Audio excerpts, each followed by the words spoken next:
Hi guys, welcome to our YouTube channel. आज मैं आपके लिए वीडियो लेकर आया हूं जिसका नाम है महिंद्रा एंड महिंद्रा। और महिंद्रा एंड महिंद्रा फाइनेंशियल्स के बारे में बात करते हैं और जानते हैं इसमें हम आगे कहां पोजीशन बना सकते हैं और कहां पे ये सिनेरियो रहा है।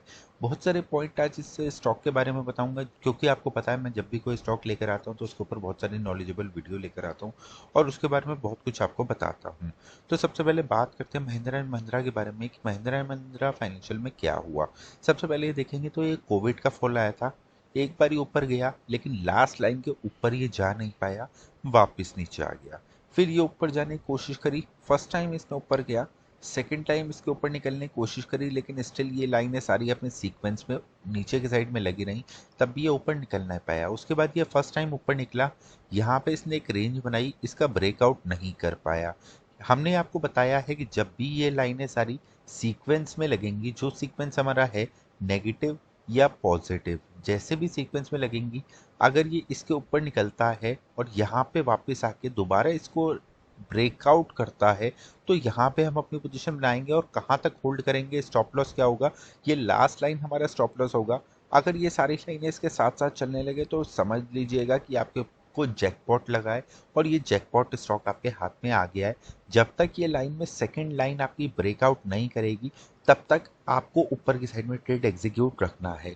ये पूरी चीज़ें हम अपने प्रोग्राम में बताते हैं। अगर किसी को कोई क्वेरी हो तो वो हमारी सर्विसेज ले सकता है। अगर किसी को जानना हो ये सब चीज़ें क्या हैं और ये कैसे काम करती हैं, तो वो ज्वाइन बटन पे क्लिक कर सकता है। मैं उनके लिए एक्सक्लूसिव वीडियो दे दूंगा।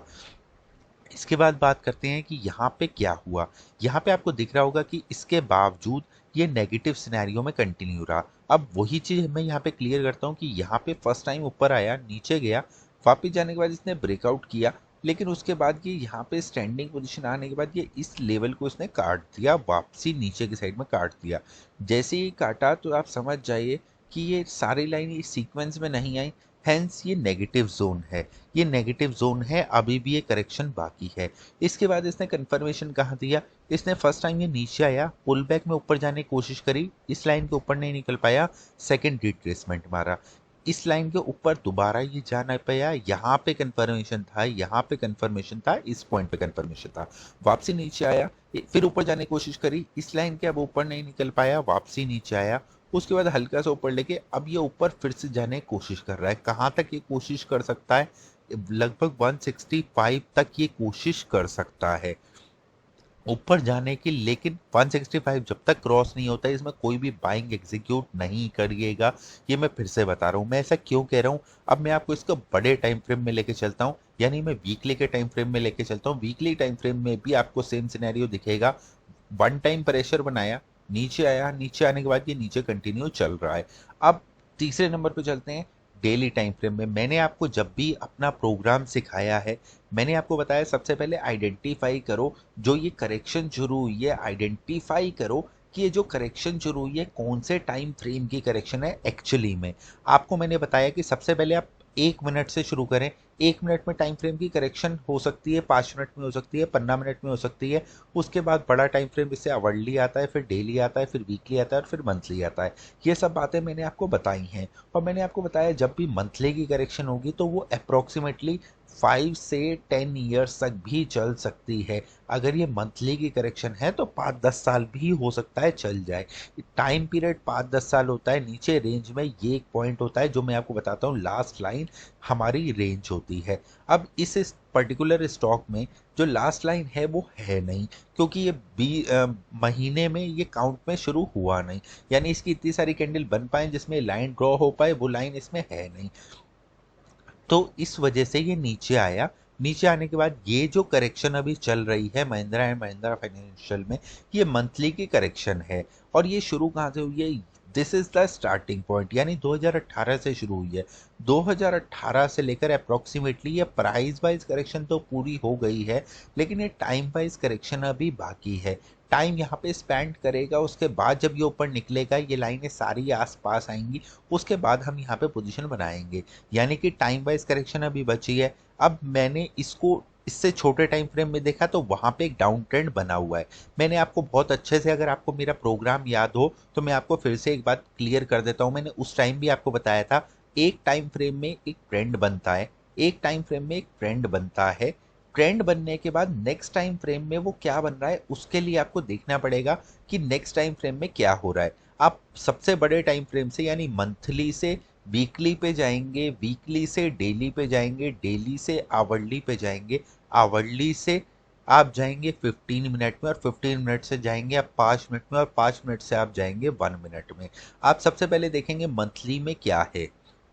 अगर मंथली में एक डाउन ट्रेंड या एक करेक्शन सिनेरियो बन रहा है तो आप समझ जाइए आपको वीकली में काम जो करना है वो डाउन साइड में करना है। कोई भी बाइंग एग्जीक्यूशन नहीं करना आपको जब तक ये मंथली की करेक्शन पूरी ना कर ले।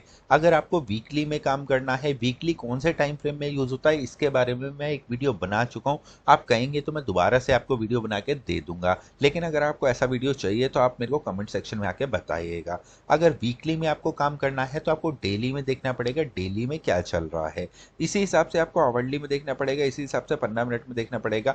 अब इसी सिनेरियो को पकड़ते हुए हमने अपना मंथली का चार्ट खोला, हमें पता है यहाँ पे सेलिंग है, ठीक है। हमने वीकली खोला, हमें पता है यहाँ पे सेलिंग चल रही है।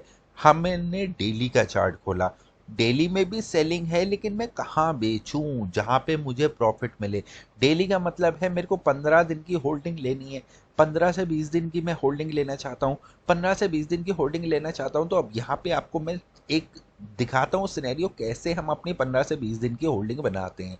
यहाँ पे आप देखेंगे एक सिनेरियो बनता हुआ दिखेगा कि ये ऊपर जाता है, इस लाइन को टच करता है, नीचे आता है, फिर इस लाइन को टच करता है, नीचे आता है, फिर इस लाइन को टच करता है, नीचे आता है, और फिर इस लाइन को टच करने ये जा रहा है। अप्रोक्सीमेटली इस पॉइंट पे, इस पॉइंट के आसपास मेरे को अपनी पोजीशन बिल्डअप कर लेनी चाहिए। यानी कि ये पॉइंट है मेरा छोटी मोटी एडिशन का, ये पॉइंट है मेरा एडिशन का। मेरा स्टॉप लॉस जस्ट इसके ऊपर होना चाहिए। अगर ये सिनेरियो पलटता है तो ये मेरा लास्ट स्विंग इसके बाद आएगा, तो ये मेरा स्टॉप लॉस रहेगा। यानी मैं अपनी पोजीशन 162 से लेकर 153 तक के बीच में एडिशन कर रहा हूँ, सेलिंग की पोजीशन को ऐड ऑन कर रहा हूँ इस प्राइस रेंज में। इसके बाद मेरा टारगेट क्या होगा, 136 का मेरा टारगेट है। मेरा स्टॉप लॉस क्या होगा, मेरा स्टॉप लॉस एग्जैक्टली 10 रुपए का स्टॉप लॉस बैठ रहा है यहाँ पे 172 का। यानी रिस्क रिवॉर्ड रेशो मेरे लिए फेवरेबल है, मेरे सारे टाइम फ्रेम प्रोबेबिलिटी मेरे लिए फेवरेबल है, क्योंकि मैंने मंथली और वीकली को भी चेक किया और मैंने डेली को भी चेक किया। अब मान लीजिए कि मुझे इसमें काम नहीं करना और मुझे 15 मिनट में काम करना है, या मैं इंट्राडे प्लेयर हूँ। इंट्राडे प्लेयर के केस में मुझे काम कहाँ करना है, देखिए इंट्राडे प्लेयर में मैंने आपको बताया कि मंथली टाइम फ्रेम एक डाउनवर्ड है, लेकिन जब मंथली में डाउनवर्ड ट्रेंड में एक करेक्शन आता है तो छोटे टाइम फ्रेम में ट्रेंड बन जाएगा, ऊपर का कंटिन्यूस ट्रेंड चलेगा। यानी अब 5 मिनट में देखेंगे तो यहाँ पे ये सारी लाइनें आपकी फेवरेबल हैं। आप देखेंगे तो सीक्वेंस में लग गई हैं, यहाँ पे रिवर्स सीक्वेंस था, यहाँ पे सीधा सीक्वेंस बन गया है। फर्स्ट टाइम नीचे आया था, ऊपर गया है, इस लाइन को ब्रेकआउट किया, जैसे ही ब्रेकआउट किया तो एक अच्छा खासा पॉजिटिव ट्रेंड यहाँ पे बनना ही था। ये तो पता लग ही गया था आपको कि यहाँ पे ये फर्स्ट टाइम ऊपर निकला है और यहाँ पे एक बार क्रॉसओवर इसने किया है तो अगली बार यहाँ पे एक अच्छा ट्रेंड बनेगा। यहाँ पे एक ट्रेंड बना, वापस एक रिट्रेसमेंट हुआ, इस पॉइंट पे भी एडिशन किया जा सकता था। अब यहाँ पे कोई भी एडिशन नहीं करिएगा, जैसे ये इस लास्ट लाइन को ब्रेक करता है तो यहाँ पे शार्प सेलिंग आएगी और नीचे की साइड में अच्छा खासा एक लेवल आपको यहाँ तक के देखने के लिए मिलेंगे, जो लेवल मैंने आपको बताए हैं। लेकिन जब तक इसके नीचे ना निकले इंट्राडे में आप सेल नहीं करना। लेकिन अगर आपको होल्डिंग लेनी है तो आप इंतजार कर सकते हो, मैंने आपको जो प्राइस रेंज बताई है, क्योंकि 15 मिनट या फिर 5 मिनट में मैं आपको क्या प्राइस रेंज दे रहा हूँ। मैंने आपको डेली में क्या प्राइस रेंज दी, 153 से लेकर 163 तक के बीच में मैं सेलिंग की अपनी एक्यूमुलेशन करूंगा। और मैं आपको यहाँ पे क्या कह रहा हूँ, आप यहाँ पे इस पॉइंट के नीचे आप 15 मिनट में आप 150 के नीचे बेचना। यानी कि एक बार ये ऊपर की साइड में थोड़ा सा जंप मारे, उसके बाद जब नीचे आए तब मैं इंटरडे में बेच सकता हूँ ताकि मुझे इमीडिएट प्रॉफिट मिले। लेकिन मुझे 10 दिन होल्डिंग रखनी है तो मैं थोड़ा सा यहाँ पे अपना ऊपर एक्यूमुलेशन करूंगा और नीचे आएगा तो सेल करूंगा। इसी के तरीके से हम सेलिंग को एग्जीक्यूशन करते हैं। आशा करता हूँ आपको समझ में आएगा। समझ में आया, अच्छा लगे तो वीडियो को लाइक शेयर सब्सक्राइब करिएगा। अभी के लिए इतना, अगले वीडियो फिर मिलता हूँ, तब तक के लिए शुक्रिया, धन्यवाद, आपका दिन शुभ रहे।